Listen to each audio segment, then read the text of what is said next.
singa yang adalah lambang dari kekuatan. Dalam Amsal 30 berkata, singa yang terkuat di antara binatang, yang tidak mundur terhadap apapun.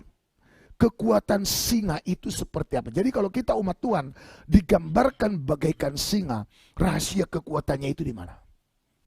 Kejadian pasal 49, ayatnya yang ke-9, Yehuda adalah seperti anak singa. Jadi kalau saya mau katakan saudara, jemaat yang berjalan kian lama makin kuat menghadap Allah di Sion, itu adalah mereka juga yang disebut dengan Yehuda secara rohani. Setelah menerkam, dia naik ke suatu tempat yang tinggi. Menerkam ini artinya mendapat berkat. Buat singa itu berkat loh. Terkamannya itu berkat. Amin. Jadi begitu dia diberkati, dia bukan makin merosot, malah naik ke tempat yang tinggi. Katakan haleluya. Meniarap ini menunjuk kepada penyembahan, merendahkan hati. Saya berdoa biar kita menjadi seperti singa. Ketika diberkati, justru makin rendah hati. Itu ciri-ciri daripada umat Tuhan yang disebut jemaat anak sulung, yang menghadap Allah di Sion.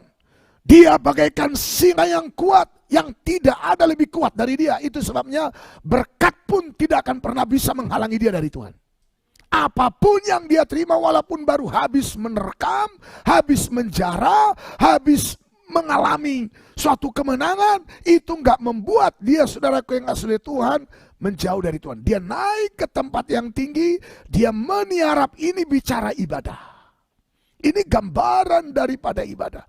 Pengertian atau arti rohani dari Yehuda sebagai singa. Kejadian pasal 29 ayatnya yang ke-35. Jadi ternyata arti dari nama Yehuda adalah apa? Bersyukur. Sama-sama katakan bersyukur. Sama-sama katakan bersyukur. Dan bersyukur itu adalah kekuatan rohani kita. Katakan amin. Ya makanya apapun yang terjadi, mari kita belajar bersyukur. Makanya apa kata Alkitab dalam 1 Tesalonika pasal 5? Mengucap syukurlah dalam segala hal. Itulah yang dikehendaki Allah bagi kamu.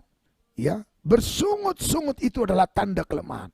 Bersyukur itu adalah tanda di dalam kita ada singa dari Yehuda kuat. Mengapa kita perlu bersyukur? Mengapa harus bersyukur walaupun sedang dalam keadaan terpuruk? Karena apa? Kita percaya Allah sanggup menolong kita. Allah sanggup menarik kita dari titik paling rendah membawanya ke titik paling tinggi. Katakan amin. Jadi bersyukur adalah tanda kita percaya kepada firman Allah. Bersyukur adalah tanda kita percaya Tuhan sanggup dengan kuasanya bekerja lewat hidup kita, mengubah yang tidak mungkin jadi mungkin.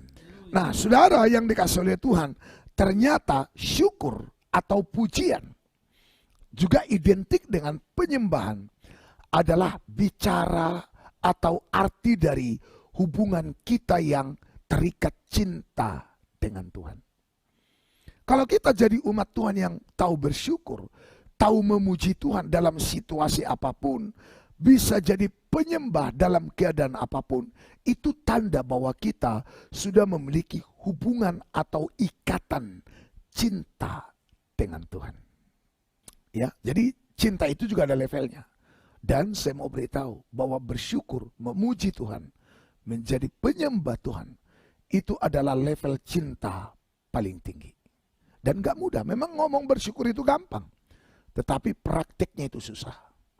Tapi kalau saudara tetap berjuang dan menghadapi apapun dengan bersyukur, bukan dengan saling menyalahkan, bukan dengan saling menyerang, bukan dengan bersungut-sungut, bukan dengan mencari kambing hitam, tapi belajar bersyukur, belajar percaya kepada karya Tuhan, walaupun sering atau walaupun kadang kita belum ngerti kenapa ini harus terjadi dan mengapa saya harus hadapi yang seperti ini.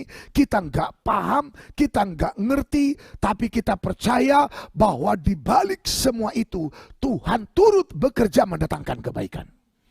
Katakan amin.